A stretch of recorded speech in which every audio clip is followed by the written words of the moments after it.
Good afternoon, everyone. On behalf of the Association of Consulting Engineering Companies Ontario, I would like to welcome you to today's National Engineering Month 2023 session, From PEng to Politics, Making the Transition. For those of you I've not yet met, my name is Doug Darabi, and I am the Director of Government and Stakeholder Relations with ACEC Ontario. Our session will begin with a fireside chat, followed by Q&As. If you do have a question that you would like to be asked, please type it into the chat box at any time. Before I introduce our special guest, I would like to begin with recognizing that the work of ACEC Ontario, the work of its members, and the events of National Engineering Month 2023 take place on the traditional territories of a broad range of Indigenous peoples across the province. We recognize and deeply appreciate their historic connection to this land. We also recognize the contributions that Métis, Inuit, and other Indigenous peoples have made in shaping and strengthening this province and our country as a whole. We acknowledge that there are 46 treaties and other agreements that cover the territories now comprising Ontario. We are thankful to be able to work and live in these territories. We pay our respects to the Indigenous elders, past, present, and emerging. I would now like to introduce Andrew Dowie, PEng, and the Member of Provincial Parliament for Windsor-Tecumseh. A determined problem solver, Andrew is driven to put his skills and experience working in government to use in delivering tangible results for both Windsor and Tecumseh. Andrew was elected as MPP on June 2nd, 2022, and serves with the Progressive Conservative Government Caucus. He was appointed as Parliamentary Assistant to the Minister of Economic Development, Job Creation and Trade on June 29th, 2022. He previously represented the residents of Ward 1 on the Town of Tecumseh's Municipal Council from 2014 to 2022. In his career as a civil and municipal engineer, Andrew's professional experience was founded on balance, identifying constraints, and implementing deliverables that met or exceeded project needs. In 2018, Andrew was named as one of 40 leaders under 40 by Leadership Windsor Essex, as well as to the Order of Honor of Professional Engineers Ontario, and as a Fellow of Engineers Canada. Andrew regularly volunteers his time at events and serving with local associations and youth programs, including the 35th Tecumseh Scout Group. Andrew's passion for life includes spending time with his wife, Mary, as well as their two cats, Harper and Finley. Their adventures include healthy doses of canoe tripping, hiking, and kayaking throughout Ontario, from Hillman Marsh to Quetico and many points in between. Thank you, Andrew, for joining us today. Thank you, Doug, for having me, and thank you to all the attendees for joining. I'm quite excited to receive your questions and to share my experiences so far serving the public in a different way through elected office. Great. So I wanted to start off by asking about your early career as a professional engineer. What attracted you to go into engineering? Thank you, Doug. Quite frankly, it was the opportunity to help improve my neighborhood. Back when I was in high school, we were starting to have that discussion about cross-border trade in our community, and that we're going to need a new bridge at some point. Right now, we have the Ambassador Bridge that connects Detroit and Windsor. And so engineering was a path to really leave an enduring legacy, an opportunity to make one's mark and have a legacy project. They can say, I did this. This is something neat, and always look at it and say, I worked on that. I did that. So that was incredibly appealing. Building highways was another item, and transportation. So just this is what got me into civil engineering, why I selected it as my pick. for university. And ultimately, while my career didn't quite go in that direction, that's definitely what got me into engineering and still drives what I do today. Terrific. So, do you have any advice for those who are currently taking engineering or are a new grad, particularly around career options and progression? Um, that's a great question. And my advice to everybody is do not give up. If you are not enjoying what you're doing, hold on tight. And keep on doing the best job that you can, because you never know when great opportunities will come. It's not all luck. Some of it is relationship building, and it's understanding where it is that you can help make your mark. And I think, like anybody else, I've had career choices that have worked out great. I've gone out of the norm. I didn't do pure engineering for a little bit. I wanted to try out new things and gain new skills, but they were complementary to an engineering background, because we have, as those who are educated in engineering, a necessity to understand how problems are solved. And that skill set isn't out there as much as we'd think it would be. A lot of people can identify problems, but actually digesting them and saying, okay, well, here's a systematic way of how we can address those problems and come up with solutions. That's something that I know engineers excel at. That's how we're developed. That's how our skills are developed. And so I've had that opportunity to apply those skills in different facets. So even if you're not doing pure engineering, you can make the most of your background with that. I strongly encourage pure engineering, and because there aren't enough practitioners who have the know-how to communicate well. I would say, based on my experience, and not say that they are well and are not respectable, but are they influential? And sometimes that part of it is something that we could all bulk up on as a profession, to understand how it is that to get our message across. And sometimes, I just, where I was going at the front end was, sometimes we get career choices that maybe didn't feel so good when we finally got there. Like, don't worry about it. Just do the best job that you can, and more opportunities and now a diverse number of sectors are available. And that's certainly been my experience. And everything is building on to something greater and greater. And so I could not be here today doing what I do without having had the experiences that I've had in the past. Definitely great advice, Andrew, not only for those in engineering, but in all professions. And so you're working as a civil and municipal engineer, and you decide to run for office. Was there a turning point or something that happened that led you to decide to run for office? Yeah, you know what?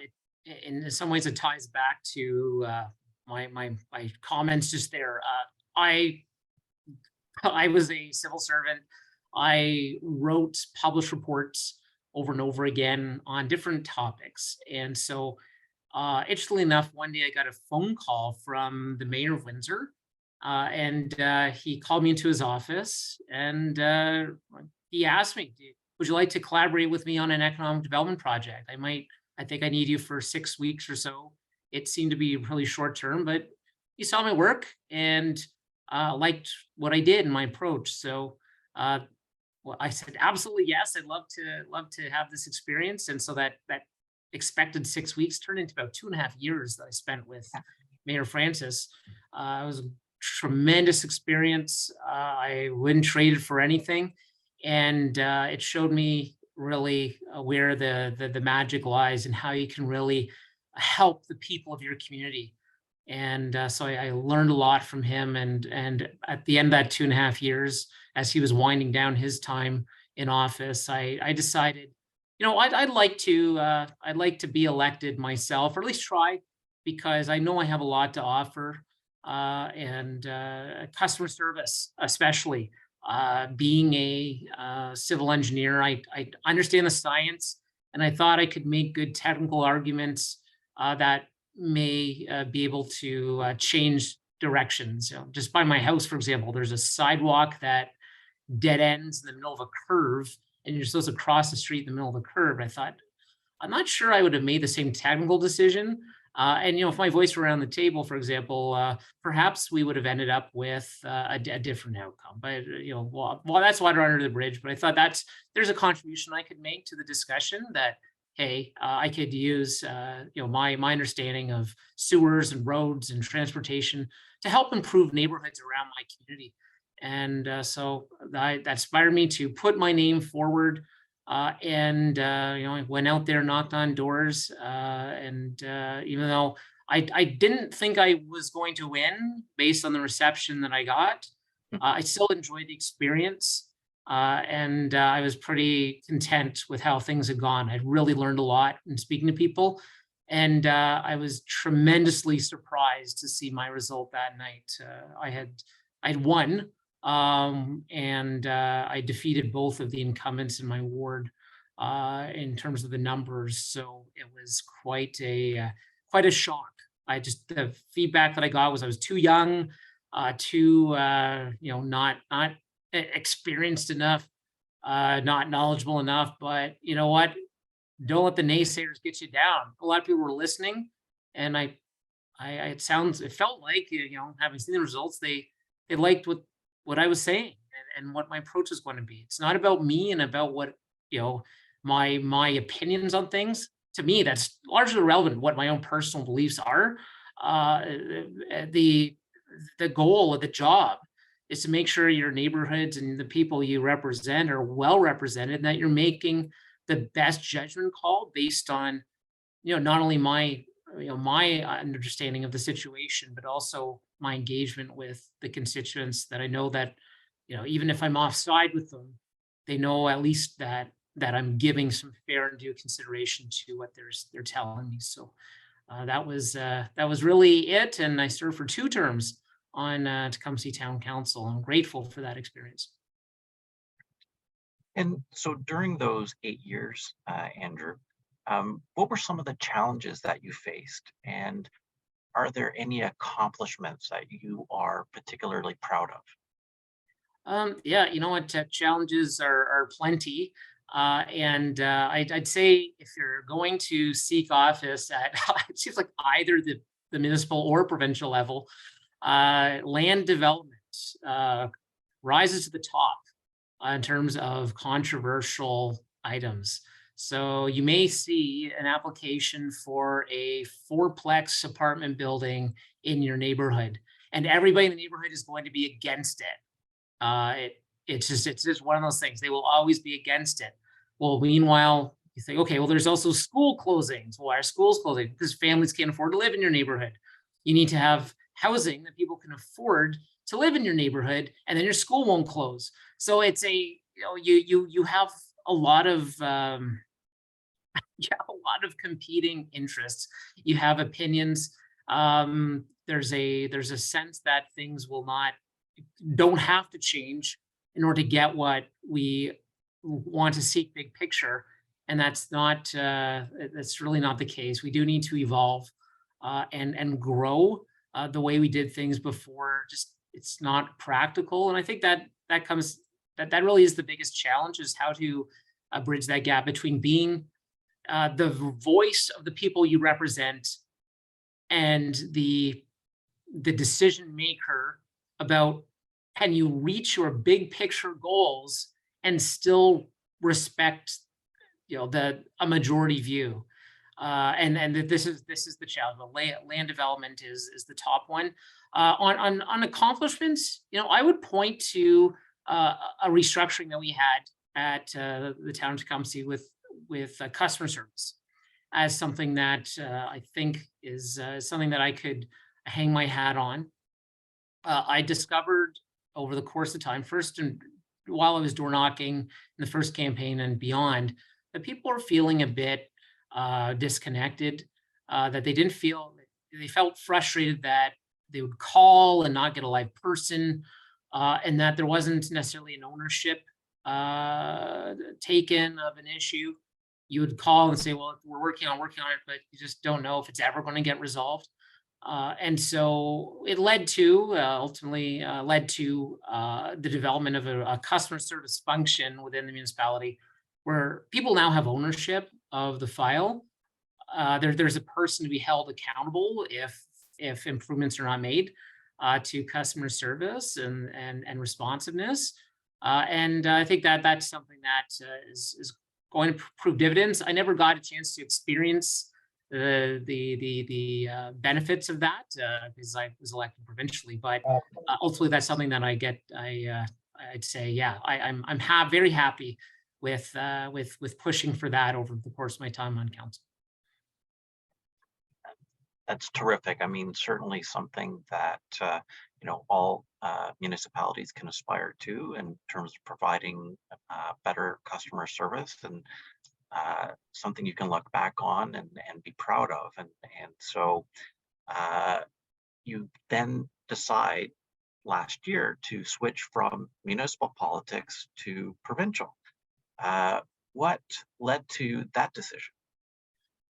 Oh, that's a great a great question. You know what? I smile every day. I'm so blessed with the opportunity to serve and to make a meaningful change in someone's life for the better. And I think that was very much what drove me in that direction. There were a couple of things, locally that, all politics is local in the grand scheme of things. And, my provincial campaign is no exception. We have a lot of needs in our community, infrastructure wise, that engineers will be a part of. They're integral for us. We needed economic development in our community. And we need a new hospital. And it was announced and then revoked and not really going anywhere. We needed an expansion to a local highway. And so I saw, we at least on the one front, the highway, we got a commitment. So 10 years of no progress on the highway. It was built. The first phase had been built, and then nothing. So now the government had announced a new phase, and the local representatives were not happy.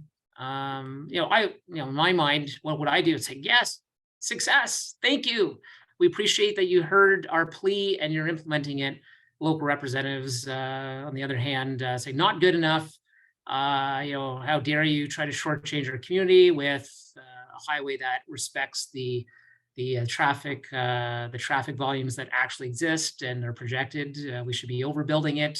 Anyway, I'm paraphrasing, mind you, but that to me was the last cog in the wheel.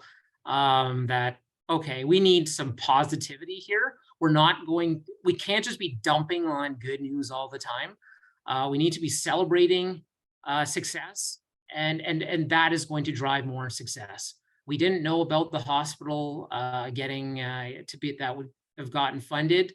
I became a candidate first, but that was the priority that I set. I want the hospital taken off the shelf. We needed funding, and as a candidate, I worked my tail off to keep this at the forefront within the government. I wasn't elected, but I made sure that they knew that this was a top priority, and our local officials also mentioned that the municipal officials anyway, that this was the biggest issue for our region. And so I said, you know what? When I started door knocking, telling the people of the community, I am full throated in favor of the hospital in County Road 42.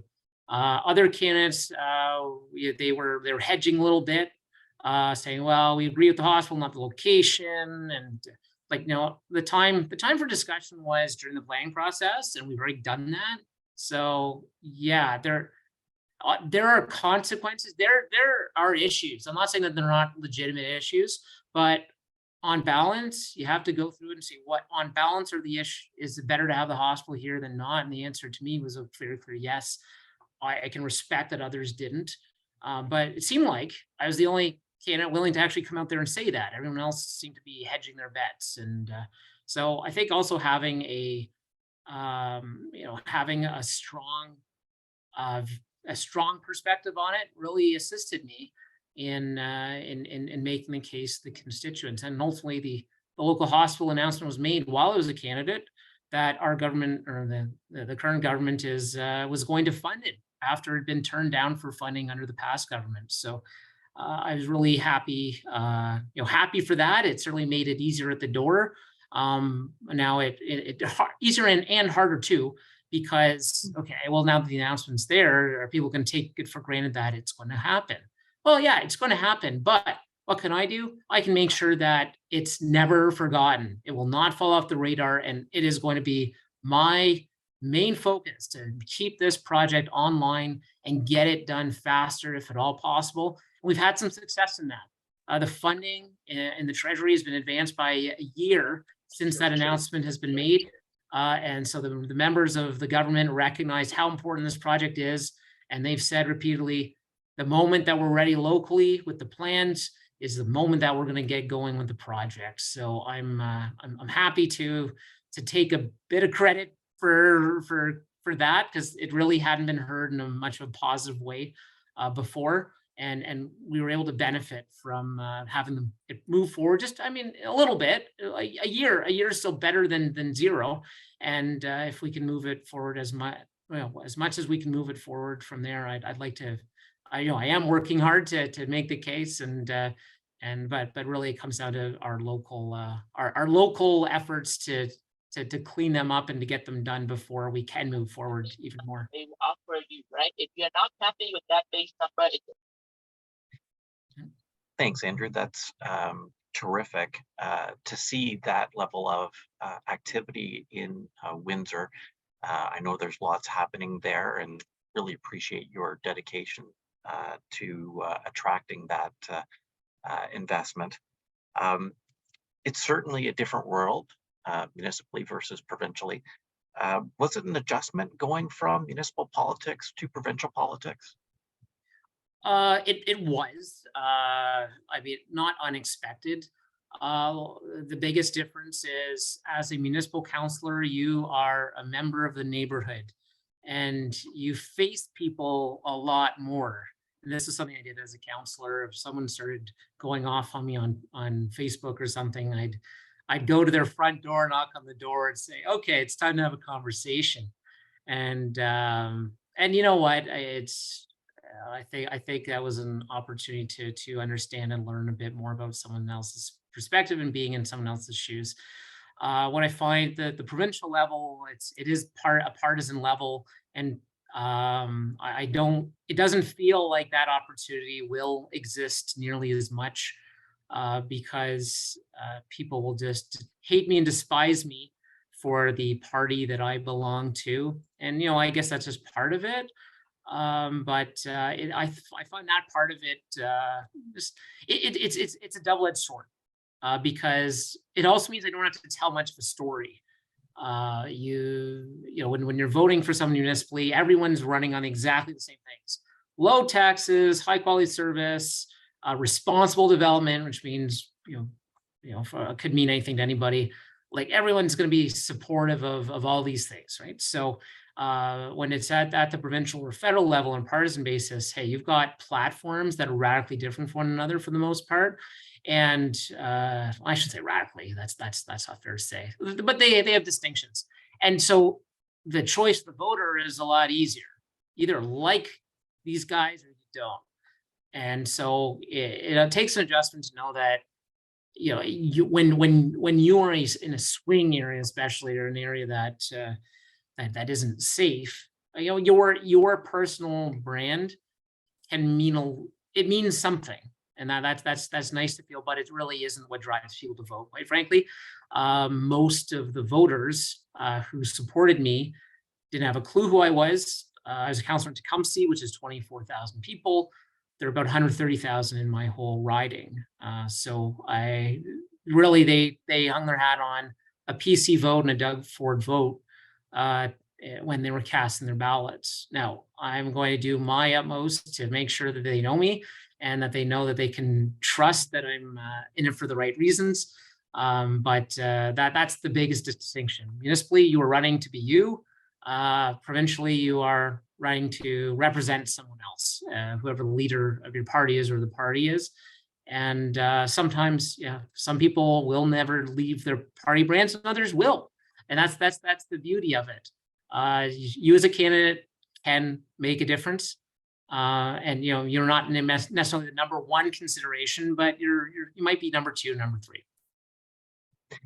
It's interesting, Andrew. And I know when we spoke earlier in the week, you talked about how, you know, collaboration is so important between parties. If there's a good idea, it's a good idea. And so I think you were talking about some recent motions and private members bills that had come forward where it's like, this makes sense to support. And so, how refreshing is it to see that level of collaboration at the provincial level? Well, it's a very timely question. I think anyone watching would have, provincial politics would have seen that there's a feeling that isn't happening, and uh, I don't know what to say on this one, except there are always going to be bumps in the road, and there's always a path to a better way. And I have the privilege of serving in the government. We have 83, or I mean, we used to have 83 prior to resignations, out of 124 seats. So it means that I have a caucus that I can speak to, and we have a majority of the voice in the House. And so it's an opportunity too, when you're in opposition, that, hey, you know what? You can actually, the best way to get something passed is actually to collaborate with a member of the government to see it passed, vet the bill by them, see if we can iron out all the edges that would give them a reason to vote against, and then you can actually have success. I'm surprised in some ways that isn't the playbook. Typically private members bills come sight unseen, they're tabled. If they're a motion, you can't even amend them. I'm optimistic that there's a path to getting some great private members bills passed, but it does require that you line up your votes before you table the motion or the bill, and that's by getting all the issues that could arise from them dealt with before it's on the docket. So anyway, I'm looking forward to being part of some positivity on that front. If anybody from the Queen's Park is watching, hey, I'm here. I'd be happy to work with you on making Ontario a greater place. That's great. So to kind of tie your former career with your current one, what skill set learned during your engineering schooling or practice has translated into a helpful skill during your political career? You know what? You mentioned it in my bio. I think I've used a bit of my engineering thought process as part of my political campaigns. I'm a problem solver. That's what an engineer is. And we're not ideological. We have to consider a number of different potential directions, and we look at them independently. It's like, what is this good? Like, what are the benefits? What are the drawbacks? We look at, on balance, what is the best path? And with that's what actually I want to bring that, or I have brought that into my travels so far in politics. And quite frankly, I'm happy that I'm part of I have felt in our government that we have not been ideological. There's a good reason why we've done the things we've done, and I'm certainly happy to give my reasons for my votes. I'm pretty happy with how things have turned out. And that's, I'd say, the biggest part of having a technical background is that you're not set in a certain way. That different tools are needed for different circumstances, and that you cannot replicate the same formula for one building or one design that you need for another. It just, sometimes the needs are different. and there are many paths to get to a destination, and and they may not resemble one another. If you have two things that are similar but not identical, they may have different paths to success. So that's what I would point to in terms of the background that being an engineer it can bring to politics, and that's not necessarily shared across many out there. Right. Now, you are the only PN at Queen's Park. Uh, would you encourage your fellow engineers to consider running for office? Absolutely. Anybody who's on this call or watching, please consider. It's lonely being the only PN. That's not to say there aren't other people with engineering backgrounds in the legislature. There are many in my own caucus who are foreign trained engineers, and they were unable to commit the time and efforts needed to get their license. I mean, they needed to provide for their families, and I know one of the things that our government is trying to do is make it easier for international engineers to get their license. But we need more constructive contributions to the discussion in every way. And I mean that in the best possible way. Having more engineers will give more of that analytical criticism or support for a given direction, one not rooted on emotion as much as it is on technical merits. I'd love to see that, because not only whatever side I would land on a given issue, if that's part of the dialogue, that means I'm going to learn something from having had the dialogue when it's all about the technical side. And so having more engineers in government or in the legislature or on your local council is going to mean that you're going to get I'd say a better hearing of the reasons why an issue should or shouldn't go, and on a more than just a superficial level, but on an in-depth basis with real with analytics to them. And that's what I know engineers will provide to the process. And if we're more involved, I think we'd see some results for that involvement. Great. So moving on to some of the things that your government is currently working on, you have in place a 10-year, $184 billion infrastructure plan, which is the largest in Ontario's history. Could you discuss the important role that engineers and engineering firms will play in the delivery of this plan, and how infrastructure investment is vital to economic prosperity?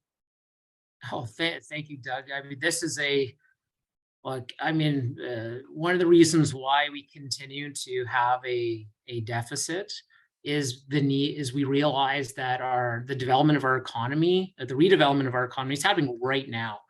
And we can't wait to rethink our infrastructure and renew our infrastructure.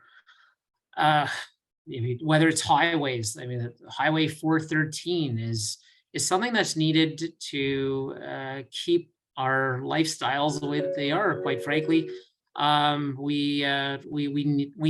we do, if we're going to destinate more people coming to Ontario, and we are, we're going to constantly, we need a greater workforce to support the industry that we aspire to have. We are certainly seeing in our educational institutions that we're getting more students and they want to stay here.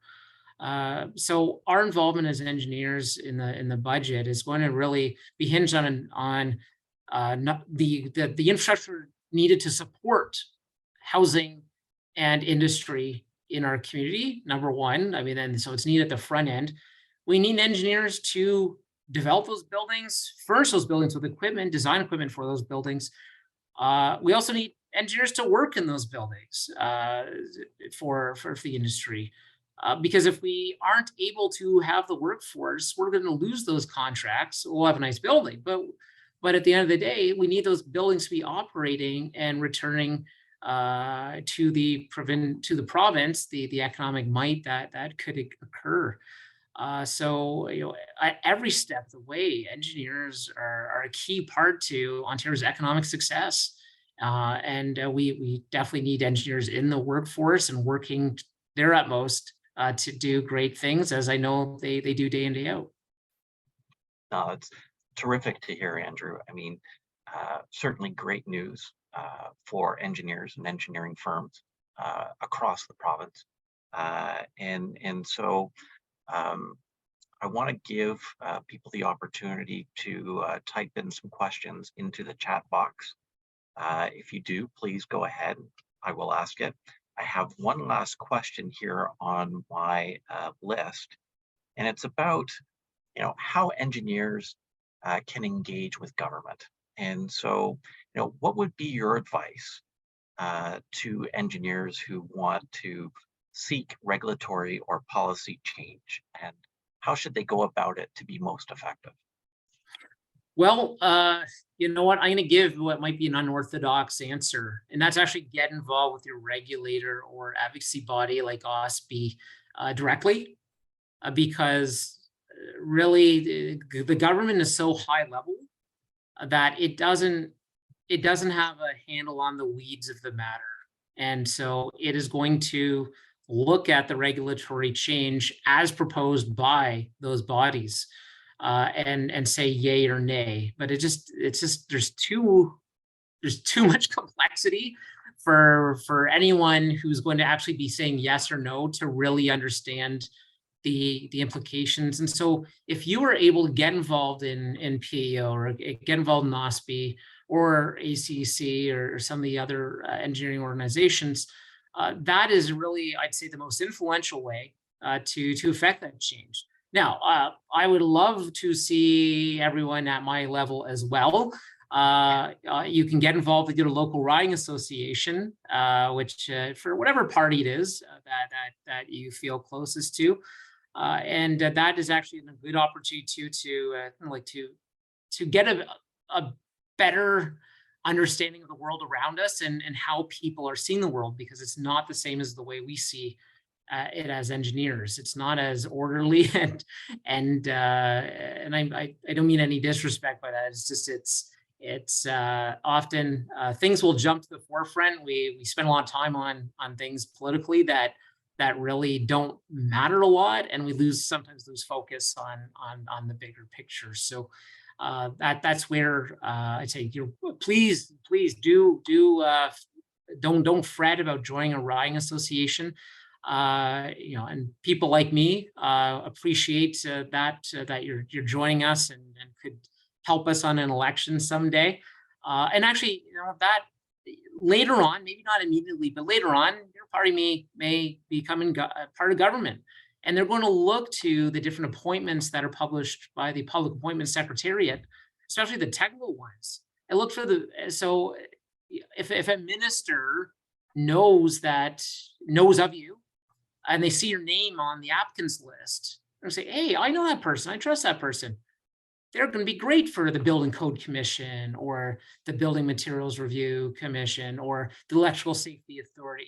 There are thousands of these appointments that exist where technical competence is needed. And I'd say a great way to give back to the province is by serving on some of these. But the way to really get known for it is sometimes establishing that relationship, being part of. And you don't even need to be part of a party necessarily, but just having a relationship with the elected officials is definitely a step you could do by visiting them, making appointments with them. Make sure you have something to say, though. That's one thing that we always figure, what's your ask? You're asking us for something. So what's your ask? The ask could be, look, I just want you to know I'm here, and that I'm here to help.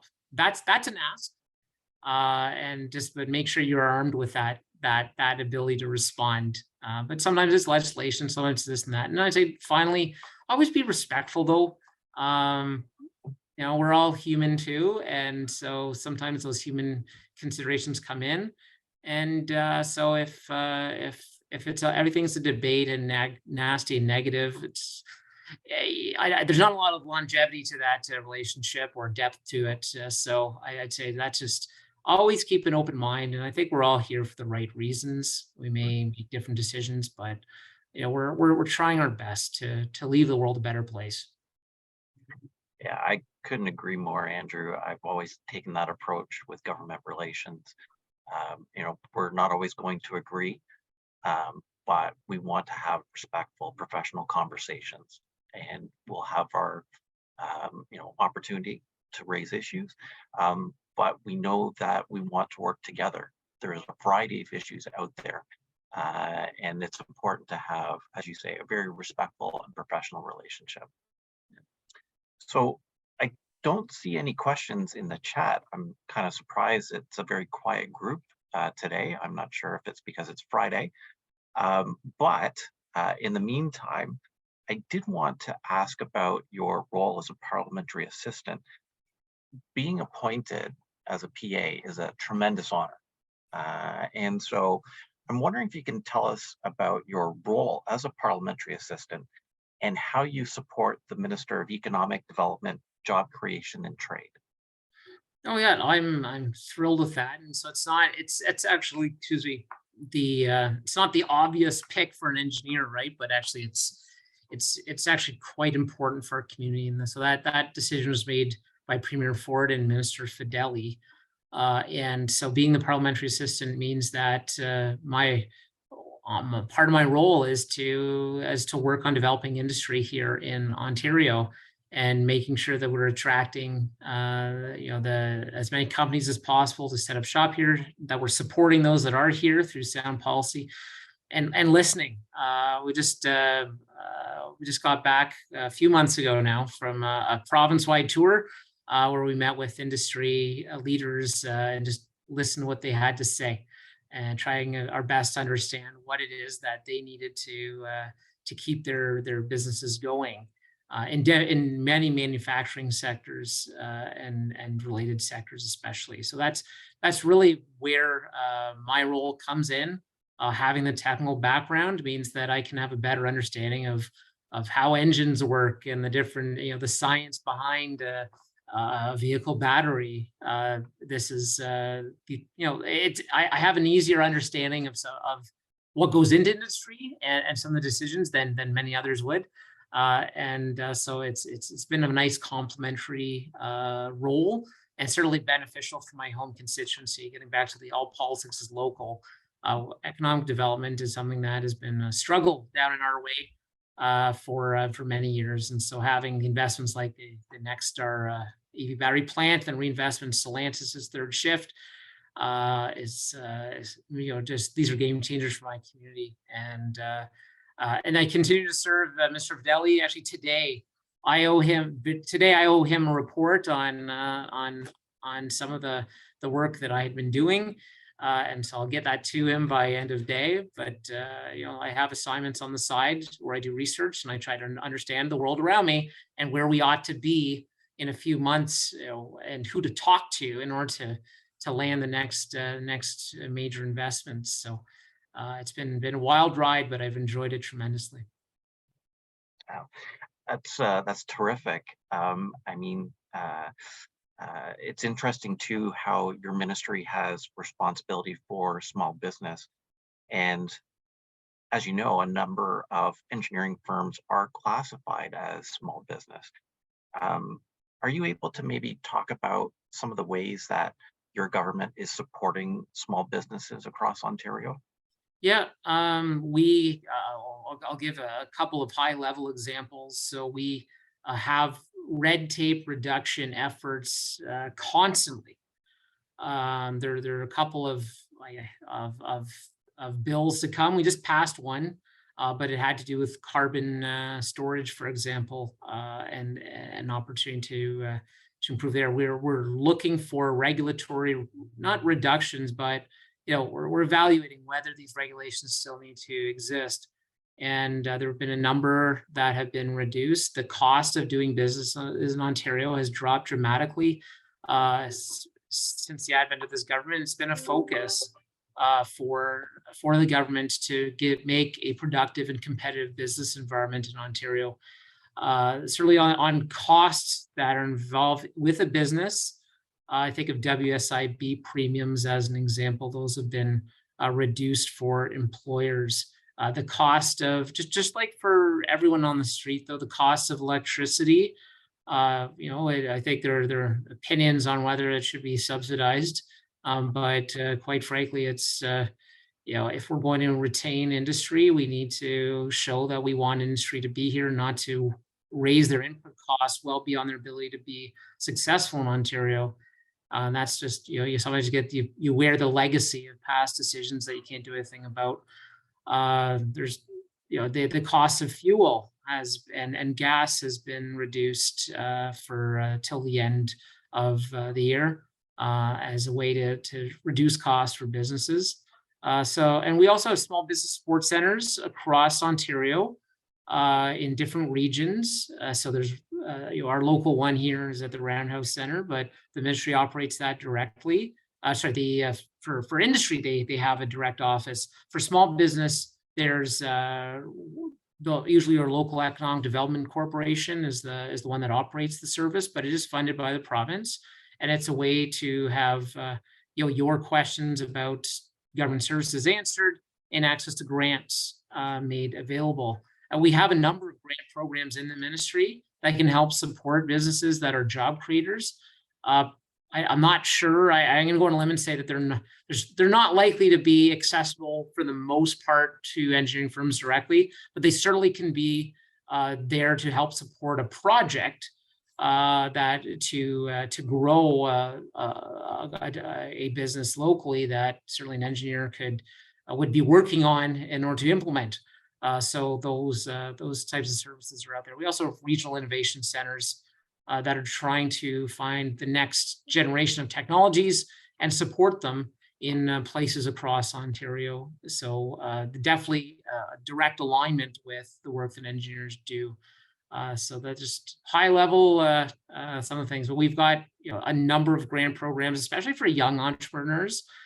We just actually this budget just kicked in $25 million more for Futurepreneur.